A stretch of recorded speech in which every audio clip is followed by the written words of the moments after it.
Thank you for joining us on Travel Time today. My name is Tracy. I'm with Travel, and today with me we have Tom Hunt. And we're going to talk to Tom today about his Alaska cruise he recently took with Norwegian Cruise Line, correct? That's correct. And that was your number 2 cruise with them? Okay, great. And there are some benefits to staying with the same cruise line when you do cruise after cruise. Can you tell me about those benefits first off? Well, eventually you will get a percentage off on your tickets. There's special clubs they have on board where you can have cocktails with the captain, special prices on meals, any number of things, I guess. I'm not quite all the way there yet, but it's something to look forward to. And they offer you, while you're on your cruise, an incentive to sign up for another one for the future. Like, for instance, I got notice that you would do another cruise with them again someday, and you don't have to decide right then and there what cruise that will be, but you can decide later, correct? Decide later. We have up to 4 years to take that next cruise. Great. Put down a deposit towards the next cruise, and hey, you're on your way. Yeah. So once you find a cruise line that you really like, and that was your first cruise that you'd been on with Norwegian, was that your very first cruise? No, it's the second one with Norwegian. Right, but second one Norwegian, second cruise altogether. So, so obviously you like that cruise line. That's great. Very much so. Good. And one of the benefits about Norwegian Cruise Line is their freestyle dining, correct? It's great. It's great. Tell me a little bit about that. Well, you have a number of options. You can go up on the top deck or one of the top decks, and they have a buffet up there which pretty much runs not 24 hours a day, but quite a number of hours a day. Or you can go up to the main dining rooms. The ship had 2 of them, and you can eat at those pretty much any time during the day or the early evening. Wonderful food there.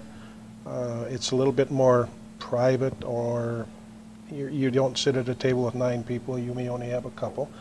And if they're really crowded, which we never ran across that, you can have another couple at the table. Or you can go to one of the specialty dining rooms where they have Italian, Mexican, American, French, Japanese, and you pay a certain cover charge for those, but they pretty much wait on you hand and foot. Oh, wow. And you probably don't have to ask for something because there's somebody by your shoulder that's going to hand it to you before you even think of it. So it's very nice, very intimate feeling, but you can go dressed in jeans.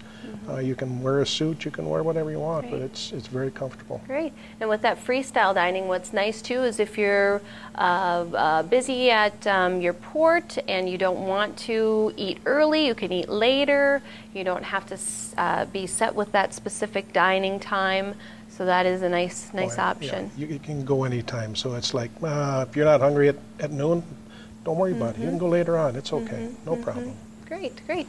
And so then on to some about Alaska then. Yes. Your port of call where you started at was? Seattle. Seattle, and that's where you originated and then disembarked in Seattle as well. Yes. Okay. What ports of call did you hit along your way? We went from Seattle to Ketchikan, Juneau, Skagway, and then on the way back we stopped at Prince Rupert before we got back into Seattle. Okay. Tell me a little bit about some of the excursions you took at those ports of call. Oh, we took a couple of them. We had what they call the salmon bakes, where they would take you out on the edge of town or by a stream, or I can't remember exactly where it was at, but it's kind of in a wood setting, and it's open air dining, if you want to call it that.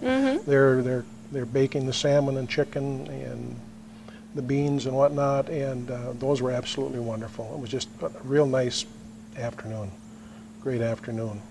The other one, we took a trolley ride around the city. I think it was Juneau. And another one, we took a tramway, which pretty much was straight up the side of a mountain up to the top where you could look over Skagway, I believe it was. Okay. And no, it was just a lot of fun. Oh, great. Tell me a little bit about the ship experience on board. Any entertainment?